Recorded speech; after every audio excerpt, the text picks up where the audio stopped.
Welcome back to another episode of Beyond the Brief. Today, we're very fortunate to have with us Jake Dold. Jake, welcome to the show. Thank you. Thanks for having me. It's a pleasure. Jake is the CMO at Apex Dental Partners, and today he's going to give us a tour of his, he's going to start us off actually by giving us a tour of his career leading up to now. Jake, why don't you get us started? Sure. Might seem a little boring to some, but I'm happy to give a little bit of an introduction.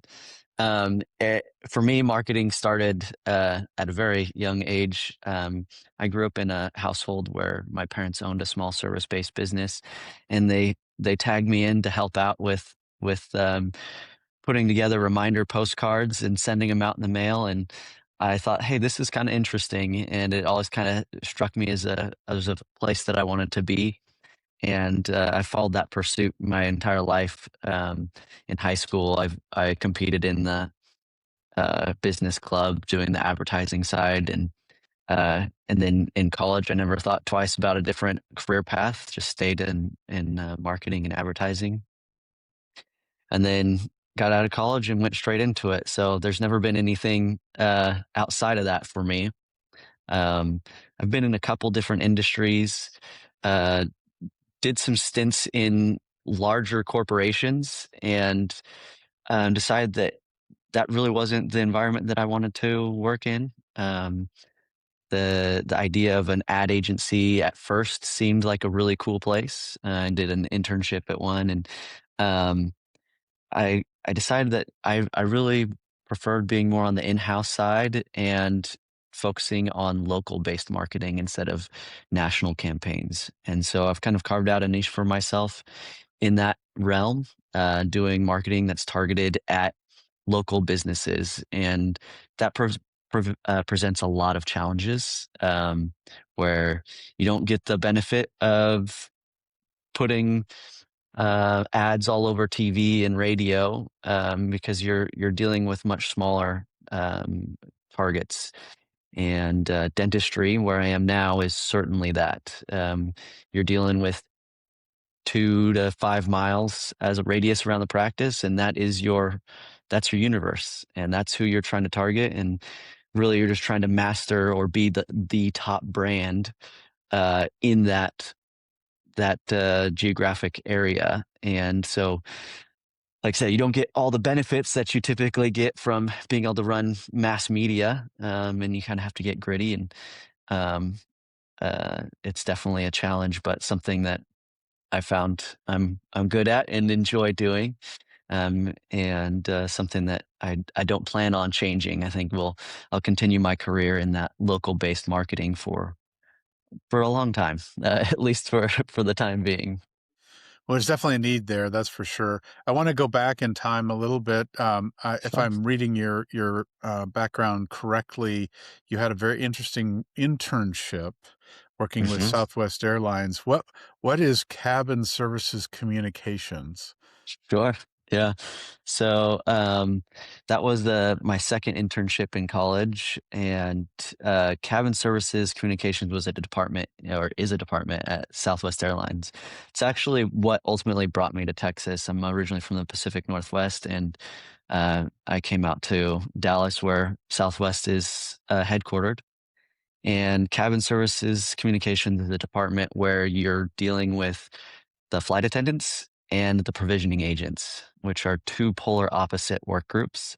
So if you can imagine, um, your stereotypical flight attendant, and then you're like, I don't know if people know about provisioning agents as much because they're not customer facing, but they're more typical of what you'd think of like a construction worker. And our job was dealing with the communication between corporate headquarters and these work groups. And so we were producing a monthly magazine and media for them to consume. There's thousands of them, and of these employees, and trying to manage those relationships. Um, that's where I loved Southwest. It's a great company, but that's probably where I learned that those giant corporations are really not the place that I want to be. That's great. Well, just to add a little more to the foundation, you mentioned that you're from the Pacific. You said the Pacific Northwest. Northwest. Yeah. Okay. Hmm. And you went to BYU for undergrad, correct? I did. and then Washington State got your MBA, and you're a fluent Spanish speaker, is that correct? Yes and no. I used to be.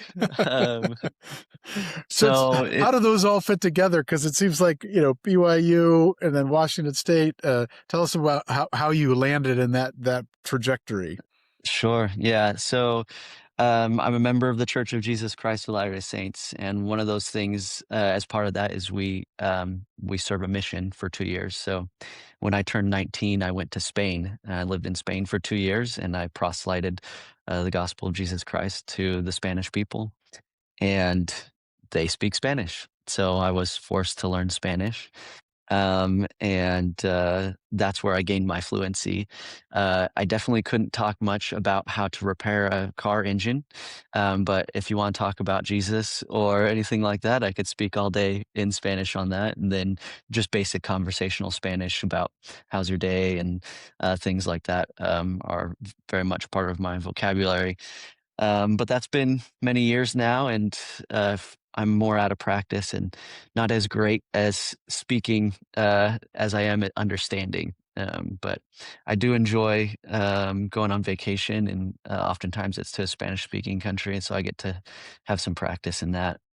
After I got back from that, I did my time at undergrad, and that's a church-sponsored school, and so that's why I went there. And then, being from the Pacific Northwest, after graduating, uh, my wife and I moved to back to Washington State, where I had a couple endeavors that I tried and failed at to try to start my own thing. And my wife was pregnant and realized, hey, this is not a good time to be exploring or experimenting with a business, and so quickly found a full-time position and ended it in the path that I did. And during that process, I realized that I could be more marketable with an MBA, and WSU is there in Washington State, and so I did my MBA in the evenings while working full time. That's a tough one, new dad, working full time and getting your MBA. So that's a steep hill to climb. Congrats on doing that. That's awesome. Yeah. Um, so fast forward to where you are now, Mhm. Apex Dental Partners. Tell us a little bit about the organization and where you fit in the ecosystem of dental practice management or care. Yeah, absolutely. So Apex Dental Partners is what's considered a DSO, or a dental support organization. Um, DSOs typically have a tough reputation to overcome. Um, I don't think people think too fondly on corporations coming into healthcare space. Consolidation is definitely something that people are looking at across all different verticals. Um, and it's something that we're actively trying to address, because there is certainly the reputation is earned by many DSOs who have existed. Many of them don't exist anymore. In fact, there's been kind of a rebranding going on where they're now calling themselves DPO, Dental Partnership Organizations. We haven't jumped on that bandwagon, but we think that they're basically one and the same, and we very much consider ourselves partners. That's why our name is Apex Dental Partners. And so we're an organization of more than 50 dental practices throughout the South and kind of Middle America. And really, what we are all about is trying to create an outstanding patient experience by supporting our dentists and our practice teams. And we have a tagline that we use called Private Practice Reimagined. So basically, what that means to us is that everything that's good about private practice dentistry, we want to keep. That's really important to us. We want our patients to have that same feeling when they go to the practice. And we want our providers to have that same feeling, like they feel like, hey, this is my practice. I'm able to practice the way that I want. They're the clinician. We're not clinicians. We don't get to dictate how they do care, but we provide the support. That's where the reimagine part comes in. They get the benefits of what would be corporate dentistry without having the drawbacks of it. So the things that dentists aren't trained for or really don't enjoy, marketing being an example, accounting, HR, payroll, all those things are things that we're able to support for them. And that's not necessarily unique for a DSO, but we like to believe that the way we approach it is unique, that we truly believe in this clinician autonomy, clinical autonomy, where they get to practice the way that they always have while still getting the resources that they need and being a patient first organization. So I joined the company more than 6 years ago. It's what brought me out to Dallas the second time. And it's been a great ride. It was maybe between 19 to 20 locations when I started. Like I said, we're now more than 50 locations, and we've maintained that philosophy of being a patient first organization focused primarily on helping the providers continue to provide exceptional care to their patients. Um, I don't know what else Yeah. there is on it. It's just really important to us that we maintain that.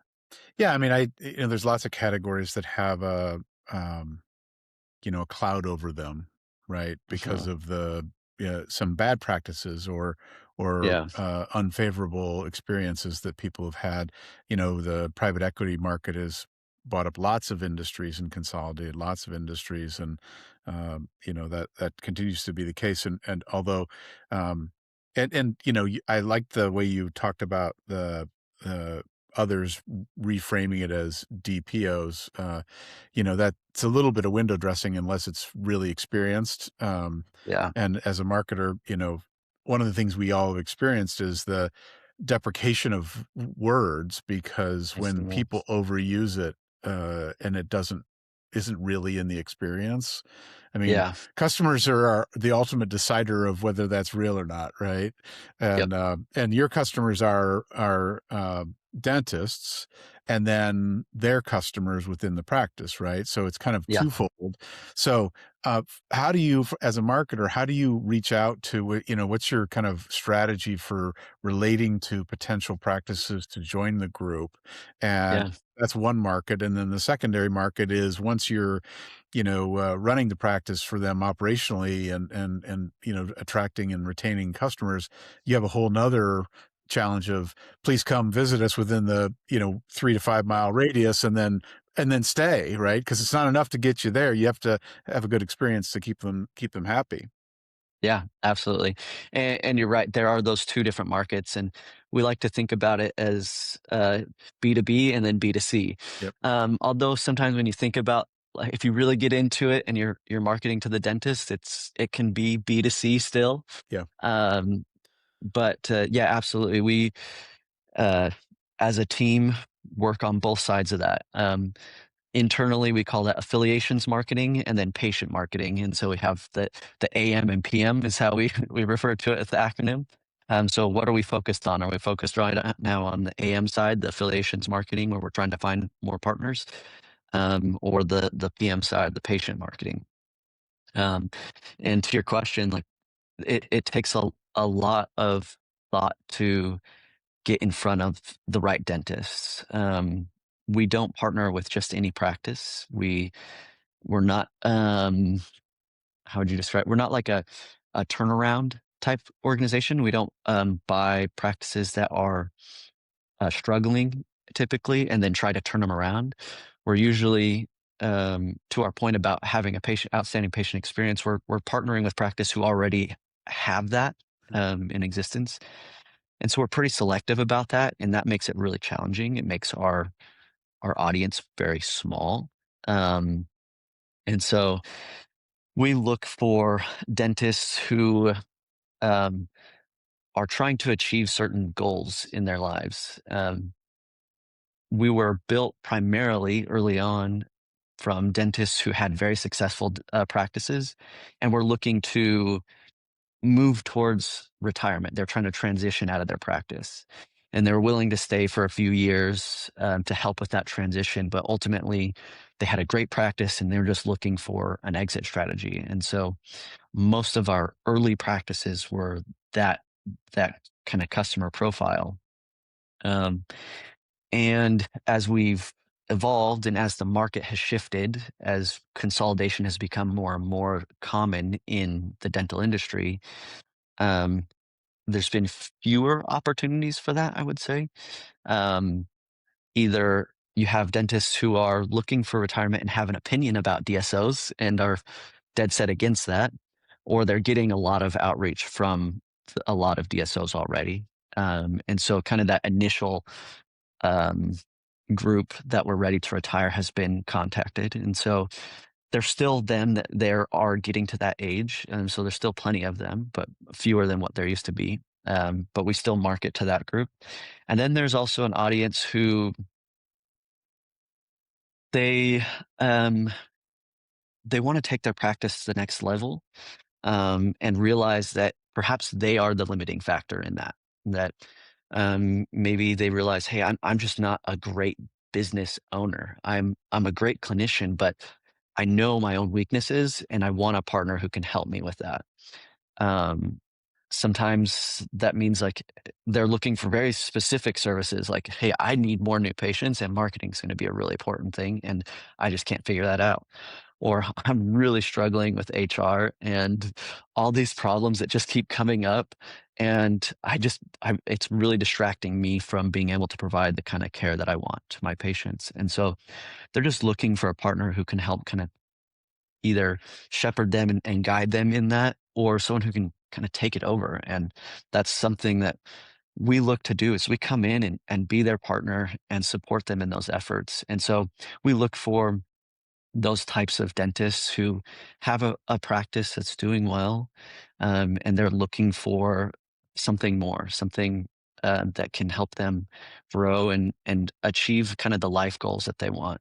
Another audience and it's a third one, um, are people who are looking to kind of step back a little bit. Usually, this is mothers, actually. We end up with a lot of mom dentists who maybe have some younger kids, and they're at a point where they're like, I want to spend more time at home. I still want to practice, but I want to practice 2 or 3 days a week Right. instead of 4 or 5 days a week. And so that's been an audience that's been really receptive to our approach and messaging as well. I'm curious, I didn't hear you mention, and I thought I might, I didn't hear you mention, recent graduates that are interested in building a practice. Is that something you don't do because you're really only working with kind of practices that are somewhat established and looking to Mhm. just simply continue and scale? Yeah, at this point in our history, we've been acquisition based Okay. entirely. And so we'll work with recent grads as employees who can replace, like as those dentists who are looking to retire do move on to that retirement phase, we'll backfill them with younger dentists, but they're not our target for expansion efforts because we've been acquisition based. But de novos is certainly something that we're exploring, especially as we talk about some of that market kind of constricting a little bit, the audience just being a little bit tighter. Okay. Something we're certainly exploring. Got it, got it. And then from a marketing perspective, it's interesting, your desire to focus on local, which I think is absolutely a skill set that has to be honed because it's very different than mass media, major, Yeah. regional or even and certainly national. Tell us a little bit about how you think about it and what's kind of your starting point when you have a new practice that you're onboarding. How do you actually frame, like, what's practical? Obviously, you have experience, but, like, for individual practices, how do you start to kind of dissect and plan for what's right for them? Yeah. So, to give just a little bit more background, our practices are independently branded. So, some DSOs will rebrand the offices that they acquire or start all as one unified brand. But we don't do that. And so we have unique brands for all of our practices, and that just magnifies the complication of marketing these. And so we have to be very thoughtful about that practice, its audience. So you can look at a patient base. Something interesting about dentistry is that a patient base, so just looking at the existing demographics of the um, active patients, mirrors fairly closely with the provider in the practice. Now, obviously, when you have a transition, then that no longer makes sense. But if you have a doctor who's been there for 30 years, um, their patient base is going to be skew much older. Yeah. And they're like demographically, they're going to also kind of mirror that dentist, typically. Again, that's like in all things with marketing, that's just what it's typical with the audience. Mhm. And so first we kind of do an analysis of what's the patient base look like, and then how does that compare to the demographics around the practice? Mhm. Are we drawing kind of because of that doctor from his own or her own social network, or is it based off of what's around the practice? And then we decide what the opportunity is based on that. Mm. And then we have a variety of strategies that we'll implement based off of what the demographic is.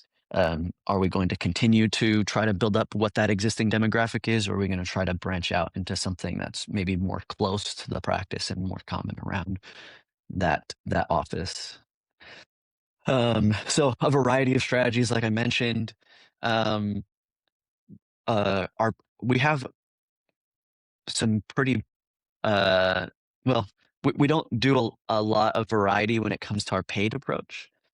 So we have like our in-house marketing efforts, and then we have what we're investing heavily in. And so digital is going to be our primary investment. Mhm. We're spending a lot in Google local service ads. Um, we've done a lot in other marketing channels, other digital marketing channels, but we have found that over the last couple of years, this media has been or this medium has been really good for dentists. Um, and so we've spent a lot of time and investment in that platform specifically. But we dabble with some direct mail and things like that on a case by case basis. And then we have a pretty robust content strategy for our practices with blogs and video, social media, and things like that, where we're just trying to develop that in house and publish it on behalf of the practices. That makes a lot of sense. Yeah, that humanizes the personalizes the especially since it's a individual brand, right? Mhm. It helps it to really stand apart. And but that's hard for you because you get to 50 and you're doing 50 flavors, not Mhm. one. But it's generally similar. I mean, I imagine Yeah. you can probably, especially since you have a type of practice that you're, kind of Mhm. adding, it's at least more normalized than it is urban versus suburban, with big swings in the differences there. Yeah. How much I've always wondered about this.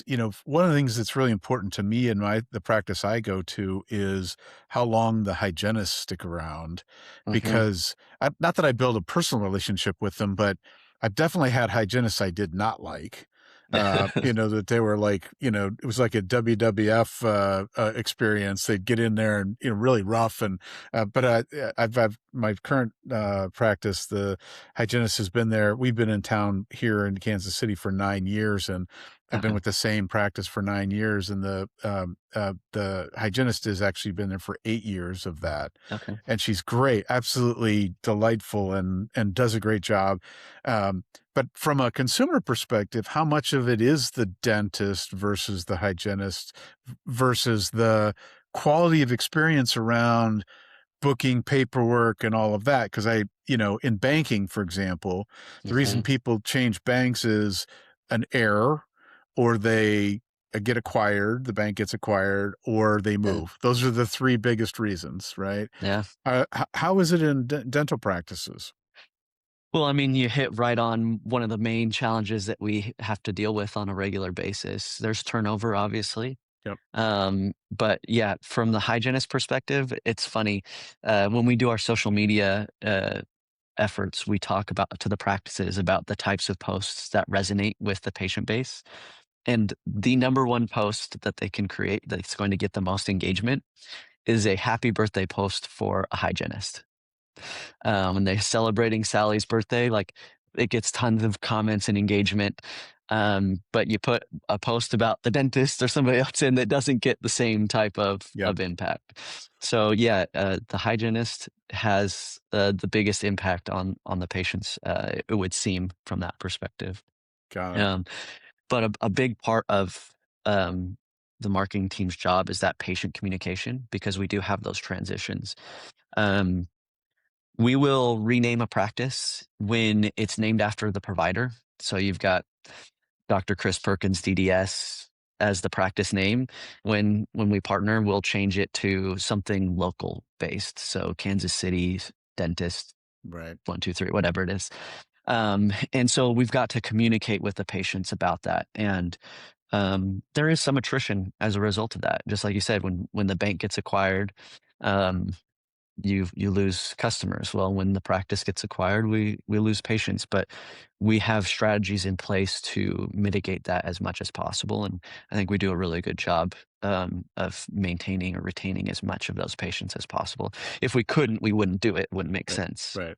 So um, we spend a lot of time on that side of it.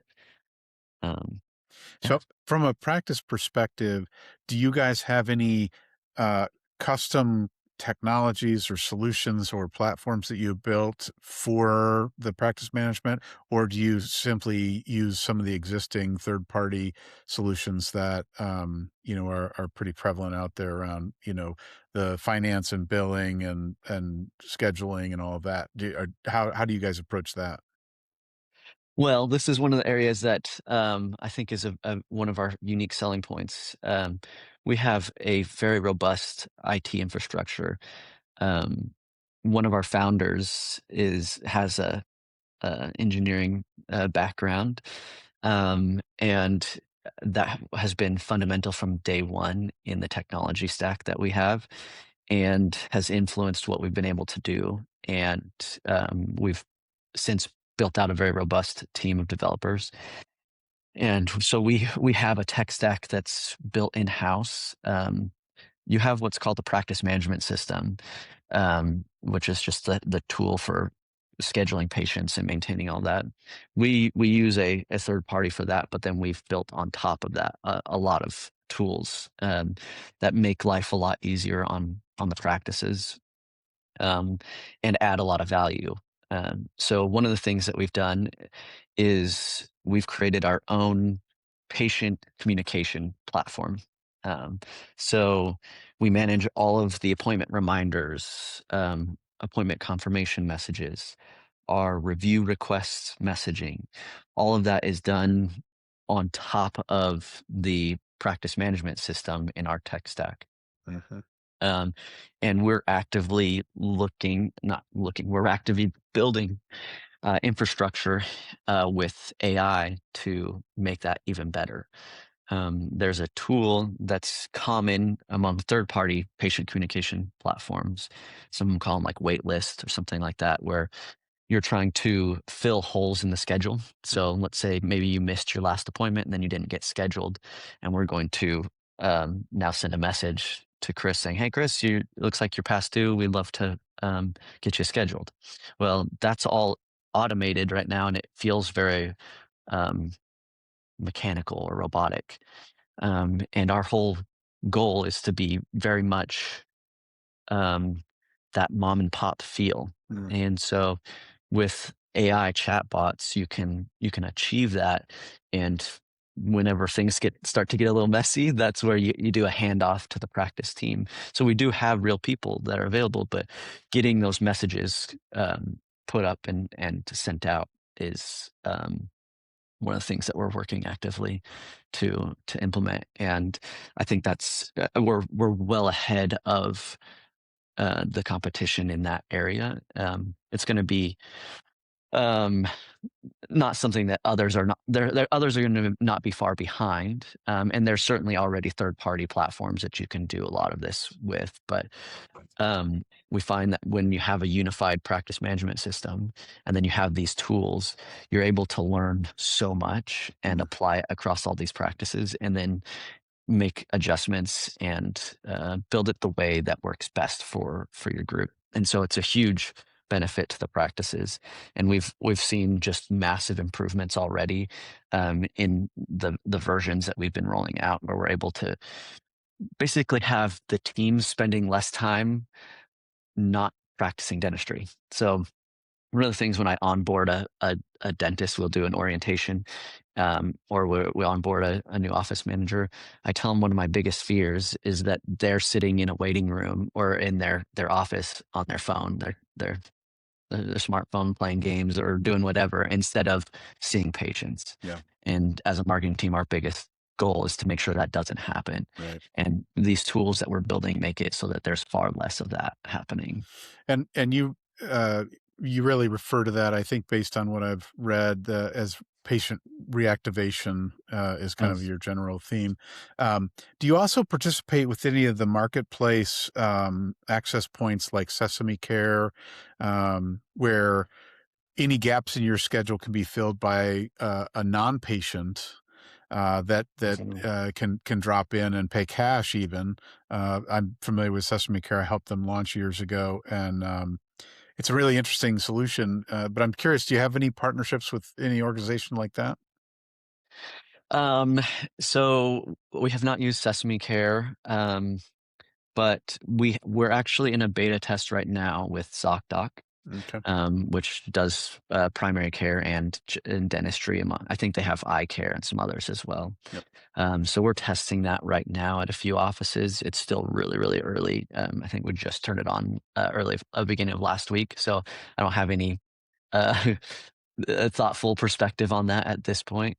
But we're trying primarily to drum up our own um, leads that way. So certainly new patients can schedule.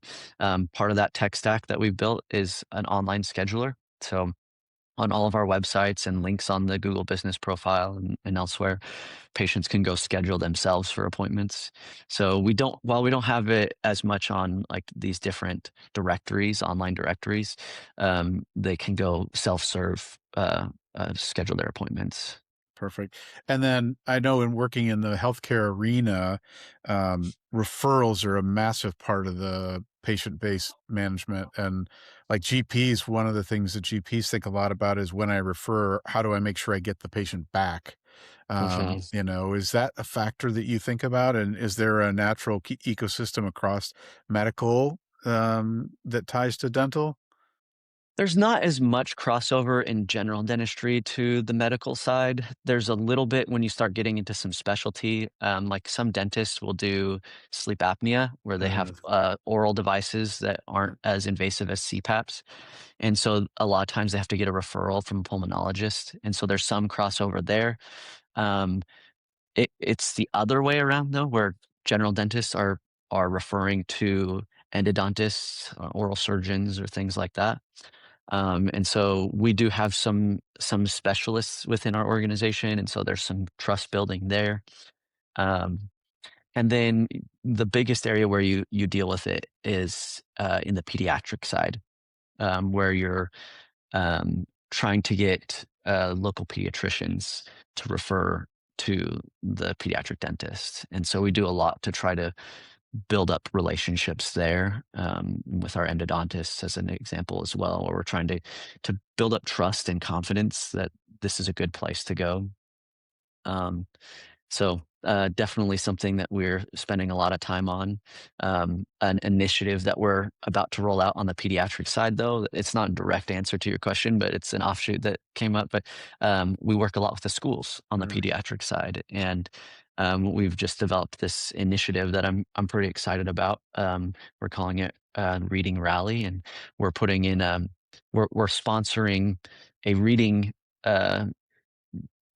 Competition in the schools where the kids are challenged to read as a classroom 200 books, and once they do that, then they'll get a free T-shirt, and we'll give a pizza party and all this, and it's just in collaboration. I think it's really good because it gives the schools, we're sponsoring 100% of it. It gives the schools what they need to put emphasis on reading, which is so important, and gives us the opportunity to get a little bit of exposure in the schools. And so it's something that we're really excited about. We have like I said, a whole program developed around this with some really cool branding, and I think it's going to be really, really good for us to build up some goodwill in the community, and strengthen those relationships with the schools. I love that. There's a organization out there that you might find interesting to connect with. There's a company called Tonies, Tonies, and they have a non-screen based play learning device. Oh, really? And it has characters you can put on top of it, and it'll interact with the children. I wonder if you could create a custom character that would actually tie into that, that would be kind of a branded experience. I don't know if that's possible, but because we work in the education space and we're trying to integrate that into, because, we need kids off screens because they're just Mhm. like completely drawn in. And unfortunately, because we can't effectively gate what they can see, if you can pull them to other places to learn, that they'll actually learn and Yeah. and also socialize, which is important. So anyway, I just throw that out as an idea. Um, Yeah, we could go down a big rabbit hole with this. It's something that's near and dear to me. Is my wife is an elementary education nice. major and stays at home with our kids now, but is definitely very interested and involved in the school system. And I think there's been a lot more information that's been coming out about the damage caused by the technology that's being introduced in schools, and I think it's also impacting the quality of the education too. Yeah. Um, I think that there's too much dependence on screen time and not enough time lecturing and being involved with the kids directly. But anyway, that's a big long tangent. We can Yeah. probably No, spend a lot of time talking about. for sure. We'll have to come back to that another day. Speaking of technology, though, my practice, as a marketer, I'm probably too curious at times because I'm always looking at things and trying to diagnose or see what's going on there. My practice actually has this component in their tech stack called ambient listening. Mhm. And one of the things I picked up on was my hygienist is, measuring keeping track of gum health, and before she'd had to turn and make notes, Mhm. or either input it directly into a tablet or a computer, or on a piece of paper and then have somebody transcribe it. Now she verbalizes it and then she sees it on the screen. Because I asked her, I says, how do you know that it got it right? Because I know I've used note takers that are sometimes make up stuff that's not even remotely what I said. Yeah. Maybe it makes it better. Maybe that's what's happening. But I wouldn't want that to be the case necessarily, being inaccurate on dental needs. Are you guys doing things like that? And the other aspect that they have now is, I was always wondering if my patient profile had some cues, like, are there other family members that go to the practice? Are there like notes around, like, what our kids are doing, so that because they see so many people, how do they Mhm. really remember that? And how could they have like a prompt that would say, Jake is back, and, Jake has 4 kids and his wife's in a, background in education, whatever that stuff is, right? Um, Yeah. are those areas that you guys are thinking or already doing? Yeah. So, on the notes side of it, we'll start kind of in reverse order. That right now is incredibly manual, Yeah, and it's only as good as the input. So, yeah, I'm sure your hygienist has been documenting things about you that she can recall when you come back, because otherwise, like you said, there's way too many patients. right. I think there's definitely opportunity for AI to improve that, especially with the ambient listening. So going to that question specifically, it's funny because that conversation's come up twice now in the last week for us. Last week, in our development meeting, we talked about it specifically, and there's some things to consider in that, like, uh, patient trust and confidence, as well as the provider trust and confidence. and then the value that it can bring. And so there's a lot of things to consider there. But the second time it came up was actually the Sunday I was at church and um, sitting with an ER doctor and a chiropractor, and they were both talking about the note taking and how it has changed their life because they would spend as an ER doctor, he used to have a human come in and do it and follow him along. And he said there's just so many notes he couldn't possibly do it himself, but the quality of those notes just wasn't what he needed. And he said it's far better. It took a long time to train. Mhm. And it was really sloppy and would take notes that you didn't need. It would just kind of like document everything, but once he trained it to look for certain things and it did way better. And then the chiropractor said the same thing, like it's changed their life and how much time they're spending on it. So something definitely we're looking at. We just, we want to make sure we do it the smart way. And just because it's there and easy to do doesn't mean that we should. Right. And so we want to think through it the right way. And certainly there's third parties that are doing it as you saw in your practice already. Yeah. Yeah, no, that's very interesting, and, the world's changing rapidly around us, and I think you're absolutely right, the degree to which we're thoughtful about, how that affects us and how it actually is it productive or is it just a shiny object, that could actually cause more problems than help, is definitely a smart approach. As you look to the kind of near future for Aspen Dental Partners, what is there any news or any things that you wanna make sure our listeners hear that's coming up? Hmm.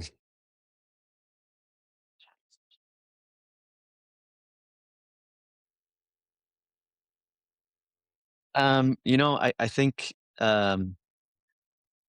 the AI side of things is going to be something that fundamentally changes um, how all businesses operate, but it's definitely going to change how private practice dentistry and corporate dentistry is managed.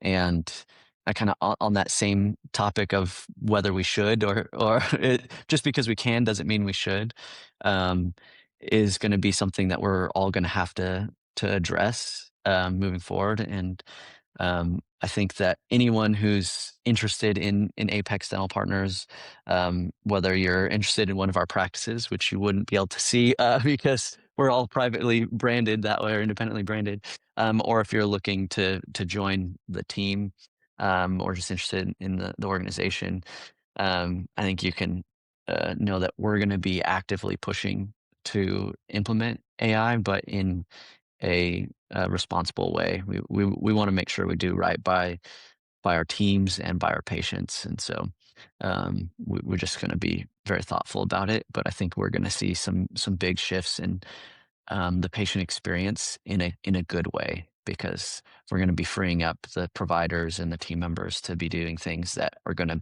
reflect more on the patient than on menial tasks and managerial tasks. One of the things I like about what you said is that you always put the patient experience and making sure it's quality first, and, that's a recipe for success, and as a marketer, we always talk to clients in any category about their performance is dependent upon happy customers. Hmm. And we've all been under pressure to deliver commercial value, and there's certain aspects that you cannot rush if you don't have customer experience right. And so it's great to hear you say that that's the priority always. And what a great magnetic north that's a really great thing to always be able to look at anything decision Yeah. wise. Is this going to be in the best interest of the customer, and is it delivering value that everybody can recognize and that's reliable over time? So well done in having that view and making sure that's kind of your standard. I think that Yeah. certainly will serve you well. Is that I mean, there's no downside to it, right? Happy customers, Yeah. there's no way that can hurt you. That's Yeah. awesome. Uh, Jake, you've had a very, very interesting career and journey, and you're just getting going, really. So, Yeah. congrats on all you've done. Is there a little known fact about you you'd care to share with our listeners? We've covered a lot of my history now. I think you even mentioned, I don't know if I did, but you mentioned I had 4 kids, and, that's a big motivator in my life, but, outside of that, I have I guess somewhat recently discovered a hobby that I, um, I just, love. I think it's the best thing in the world. Um, it was actually during COVID, I decided to get scuba certified. Awesome. And so I've been as much as possible, being in Dallas, it's fairly easy to jump on a flight and get into Cancun or Cozumel and do some diving there.